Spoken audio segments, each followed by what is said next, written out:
Muy bien. Amigos del auditorio, amigos que nos siguen a través del sistema virtual, internet, en las computadoras personales, en su casa, en su trabajo. Me atrevo a llamarles amigos, aunque a muchos de repente no los conozca, pero sé que comparten conmigo toda esta experiencia de la educación ambiental y de las preocupaciones por el calentamiento global y obviamente el cambio climático. Y es entonces como si los conociera desde hace muchos años. Dudé en venir esta noche por razones obvias, pero dije, tengo que ir. Tengo que venir acá a este auditorio y obviamente comunicarme con los demás que están en el sistema virtual, porque quiero hacer una denuncia. ¿Cuál es la denuncia? Soy una víctima del cambio climático. Desde hace unos días me aqueja un cierto mal en las amígdalas, porque obviamente el cambio de temperatura de estos últimos días, en Lima sobre todo, afecta a muchas personas. Y es probable que no sea la única persona, sino cientos de personas, miles de personas, que tengan el mismo mal. Y probablemente en los cientos de años que vengan, porque esto es para mucho rato, millones de personas sufrirán lo mismo. Y este año, ¿cuántos niños han de morir en el sur por efectos de las heladas y por efectos de otros fenómenos también? Y lo mismo en otras partes del mundo. Y efectivamente el cambio climático tiene que ver con nuestra calidad de vida, con nuestro estado de bienestar, ¿no? Tiene que ver con la destrucción de la biodiversidad, porque el cambio climático no solamente está afectando a nosotros, las personas, sino a todas las especies vivas que hay. Está alterando los ecosistemas, ¿no? Ahora hay muchas especies que probablemente se extingan porque hay un friaje en la selva, un cambio de temperatura en la selva, igual con las heladas, igual con la carencia de aguas, etc. Los ciclos productivos también están variando. Hay enfermedades tropicales que en los últimos años están emergiendo, por ejemplo el dengue, ¿no? Hay desastres cada vez con mayor pérdida de vidas humanas y materiales. Es decir, el cambio climático nos interesa en estos momentos, entre otras razones, por las consecuencias que hay.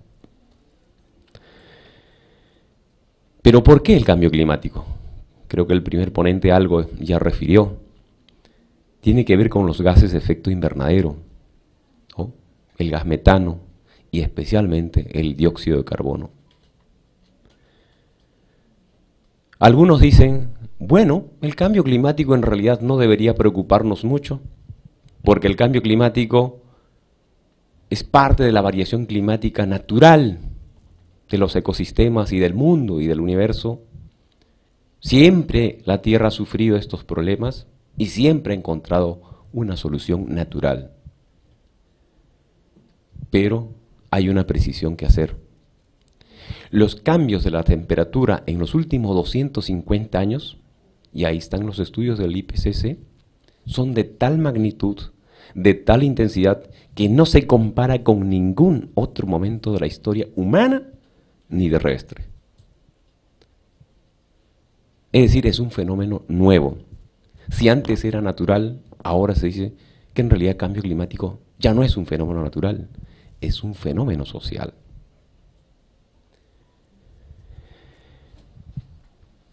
¿Qué otro factor, además del dióxido de carbono, el gas metano? La deforestación. ¿Cuántos miles de hectáreas se están deforestando diariamente? Y si solamente vemos esas dos causas, gases de efecto invernadero y deforestación, inmediatamente podemos deducir que las causas principales respecto al cambio climático no son naturales, son sociales, son parte de la acción humana. Y por lo tanto, se puede hacer algo para remediar esto, ¿verdad? Entonces, ¿cuáles son los objetivos del cambio climático? Primero, la mitigación. Es decir, reducir o evitar los gases de efecto invernadero. Y los gases de efecto invernadero los producimos nosotros, los seres humanos, a través, por ejemplo, de la quema de combustible fósil, o sea, el petróleo, la gasolina. ¿No? Reforestación es otra acción. Debemos sembrar más árboles, más plantas, para que así estos árboles, estas plantas puedan absorber parte de ese dióxido de carbono. Adaptación, ajustar los sistemas sociales, por ejemplo, nuestros comportamientos, nuestras normas, la infraestructura a estos nuevos cambios. Por ejemplo, las universidades, los colegios, las instituciones públicas, centros de salud, deberían estar acondicionándose, por ejemplo, en el caso del sur peruano, para hacer frente a las heladas. Deberían construirse pensando en las heladas, por ejemplo, o pensando en sitios que va a tener más calor de la que habitualmente tienen. Es decir, estos cambios de temperatura nos tienen que llevar a prepararnos para hacer frente a estos cambios que vienen. ¿Qué se está haciendo en mitigación? Se han generado incentivos tributarios para el uso de gas natural, por ejemplo. Desde la época del presidente Toledo hay toda una efervescencia nacional, una esperanza nacional en pensar que podemos usar en nuestra casa de la vida diaria el gas natural. Y bueno, está yendo muy lento, pero es una alternativa importante. Total, el gas natural es mucho mejor que el petróleo mismo, o la gasolina, o el otro gas licuado. Normas para la importación de vehículos nuevos.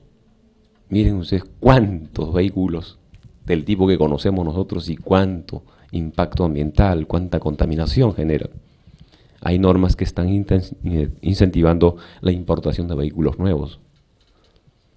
Si ustedes quieren comprar un auto nuevo, aunque no se los recomiendo, ¿no?, que sean autos ahorrativos en energía. Promoción para la innovación tecnológica en sector manufactura y pesquería, ¿no? Tecnología limpia, tecnología que no degrade el ambiente. Programa Nacional para la Conservación de Bosques. Hay todo un programa con una buena inversión para generar proyectos que permitan una mayor oferta de árboles.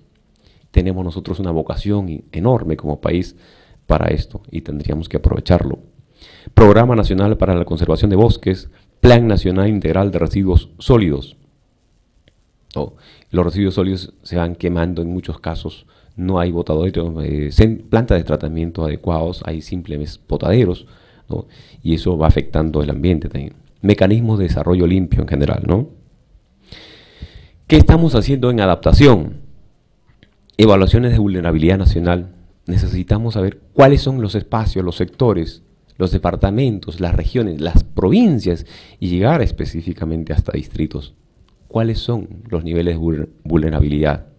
Para luego hacer los correctivos del caso y los mecanismos correspondientes. Generación de escenarios climáticos. Hay que generar escenarios climáticos. No es lo mismo la selva, ni selva alta ni selva baja, que los Andes, donde están pues Andes en la parte norte, que difieren de los Andes de la parte sur, por ejemplo, ¿no?, y en la costa, igualmente. Programas de fortalecimiento de capacidades nacionales para manejar el impacto al cambio climático y la contaminación del aire. Programas de adaptación al impacto del retroceso acelerado de glaciares en los Andes tropicales. A ver, ¿cuántos de ustedes ha conocido hace 20 años, de repente muy pocos, hace 20 años, el Pastor Uri, por ejemplo? Pastor Uri era un nevado específico, ahí la gente iba a hacer aquí, ¿cómo se llama? Prácticas de esquí, habían campeonatos nacionales, habían parte de los campeonatos mundiales que se hacían allí, y muchos otros deportes de invierno. Hoy eso es imposible. ¿Por qué? Porque los glaciares se están retrocediendo. Dicho de otra manera, los glaciares se están derritiendo. Y ya no hay casi glaciares y esto va a seguir. Y llegado un momento es probable que no tengamos ya glaciares. Y bueno fuera que solo sea un problema de los glaciares.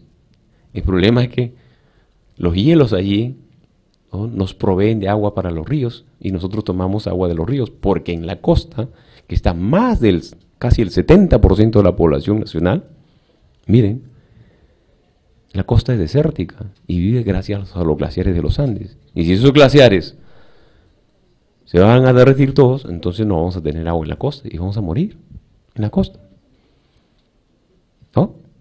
Vamos a tener problemas, ¿no? Y si han visto esa película o esa presentación de la Carta al 2070, que es un problema del agua, es una presentación prácticamente de lo que puede ocurrir, podría ocurrir si es que no hacemos nada al año 2070, por ejemplo, en la parte de la costa del país, ¿no? Elementos transversales en el cambio climático. Creo que necesitamos una mayor integración del cambio climático en los procesos de desarrollo. Ese es un objetivo importante. Hay que incorporar el cambio climático como parte de los procesos de desarrollo nacional. Hay que hacer investigación, monitoreo y observación sistemática del clima. Este es un trabajo que tranquilamente puede corresponder a las universidades y a las instituciones de investigación. Investigar más, tesis de maestría, tesis de doctorado, tesis de licenciatura. Antes se hacían tesis de bachillerato, ahora ya no, ahora es automático, ¿no? Pero esos estudios, esas oportunidades para hacer investigación, quisiéramos nosotros que en gran parte se dirijan hacia los problemas vinculados, a los temas vinculados con el cambio climático, por ejemplo. Educación, capacitación y creación de conciencia. Esta presentación es parte de ese proceso, pero más tarde voy a hablar un poco más de eso. Fortalecimiento de capacidades en general, especialmente para los gestores, para los tomadores de decisiones.